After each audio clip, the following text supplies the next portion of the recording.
Assalamualaikum warahmatullahi wabarakatuh. Baik, kita kembali lagi di channel Safatuda. Kali ini kita akan membahas tentang performance kinerja.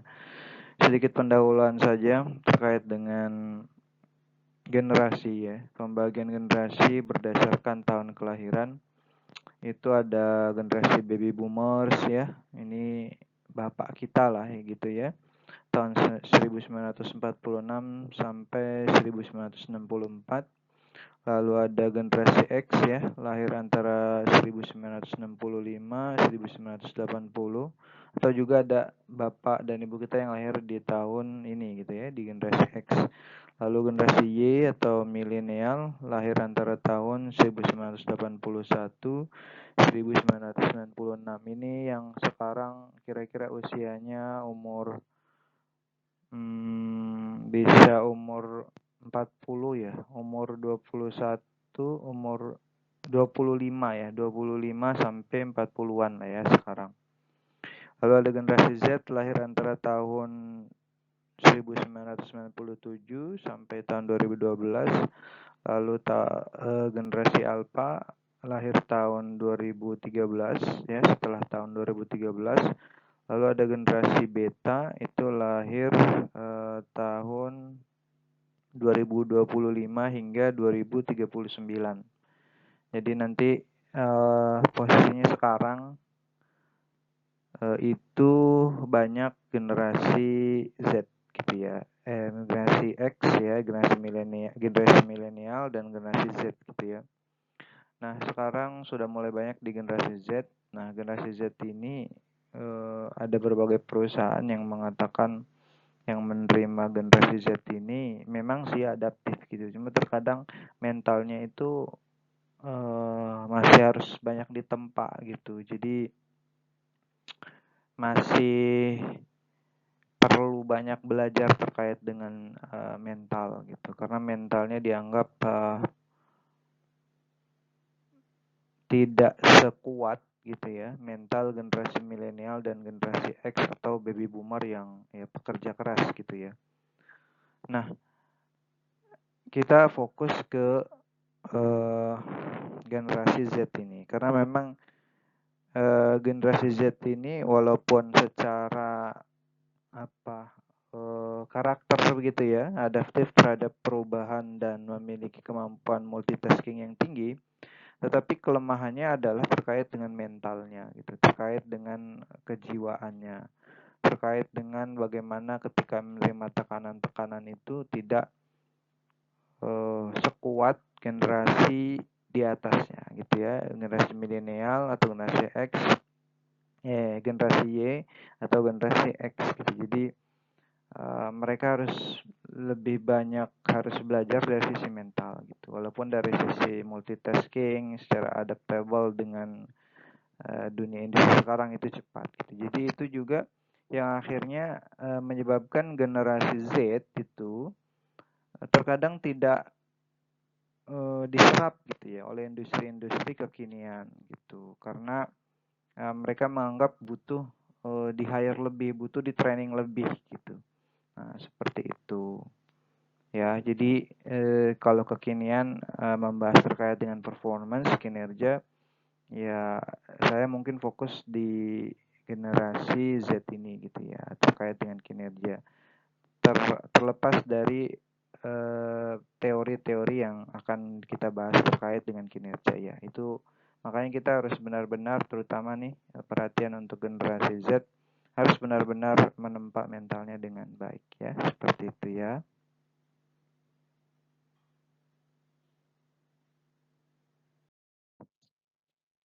Nah, kita lanjut di slide yang kedua, tadi pengantar saja gitu ya. Saya menyoroti dunia industri dan lembaga-lembaga nirlaba kekinian seperti itu begitu ya.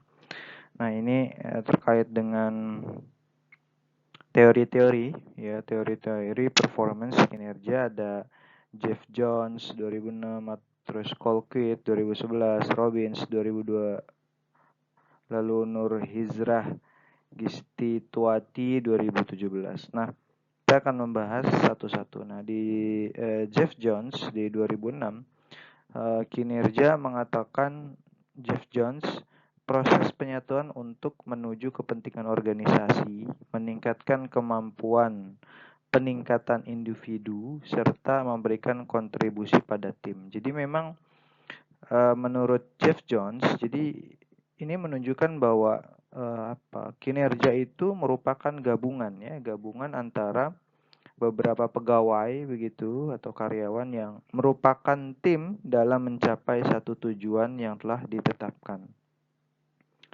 Jadi makanya ini juga memberikan efek dan pengaruh yang baik ya ketika misalkan ada beberapa pegawai karyawan yang melaksanakan tupoksinya dengan bagus ya, maka itu akan menimbulkan secara umum performance yang baik bagi perusahaan begitu.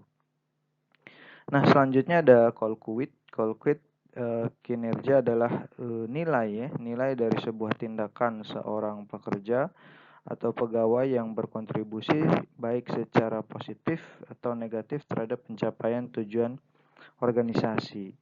Nah, si call quit ya artinya mengatakan bahwa pegawai atau karyawan itu dapat menunjukkan tindakannya dalam rangka mengekspresikan kontribusinya terhadap organisasi di mana ia bekerja. Jadi memang proses mengekspresikan kontribusinya ya baik tindakan itu adalah sebuah kinerja. Maka sebenarnya juga terkait dengan kinerja itu banyak faktornya ya. Ada misalkan dari lingkungan, culture-nya gitu ya.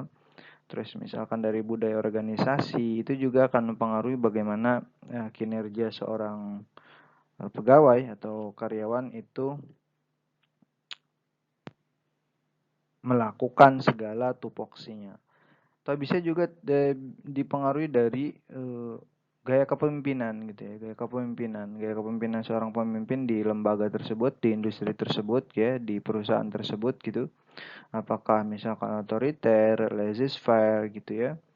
Terus misalkan transformasional atau kepemimpinan transformatif itu akan sedikit banyak membentuk atau mempengaruhi dari kinerja. Jadi memang juga itu harus diperhatikan bagaimana keterkaitan misal antara gaya kepemimpinan dengan kinerja ini supaya bagus ini baiknya seperti apa gitu. Jadi itu juga bisa dikaitkan gitu ya.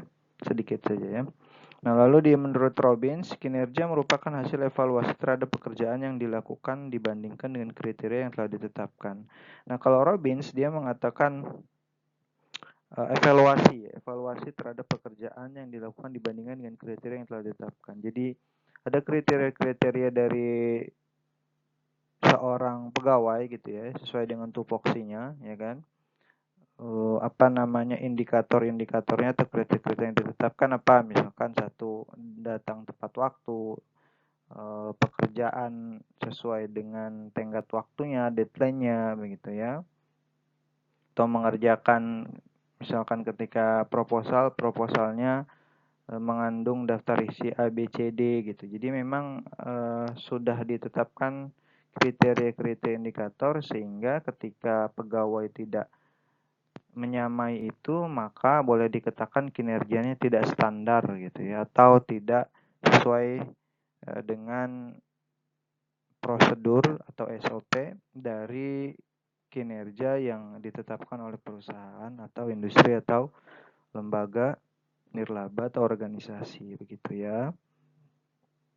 Nah, selanjutnya Nur Hizra mengatakan ya penting gitu untuk meningkatkan kinerja karena itu untuk meningkatkan mutu dan kualitas sekolah ya.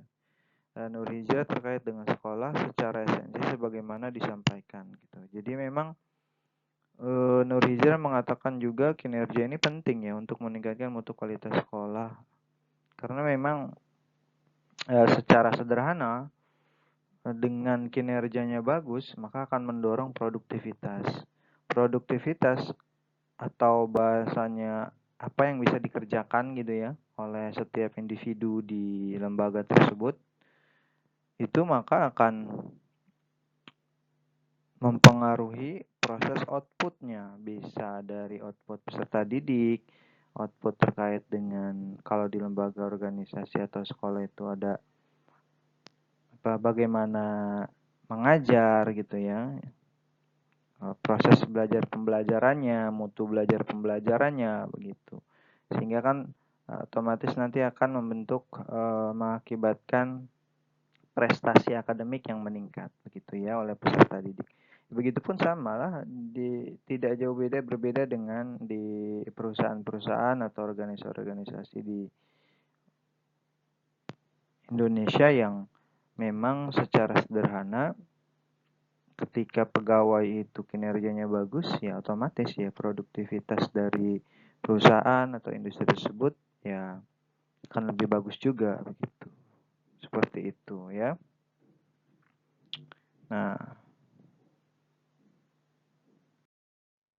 Nah, oke, dari tadi teori yang sudah dibahas begitu ya. Nah, ini ada indikator ya, indikator dari performance. Nah, berdasarkan uraian yang tadi kita bahas, teori tadi, maka dapat dirumuskan bahwa kinerja kepala sekolah adalah unjuk kerja yang telah dicapai dalam melaksanakan tugas dalam jangka waktu tertentu untuk mencapai tujuan yang ditetapkan dengan indikator 1. Perencanaan kerja, 2. Kualitas pekerjaan, 3. Kuantitas pekerjaan, 4. Kerjasama dalam bekerja, 5. Inisiatif dalam bekerja.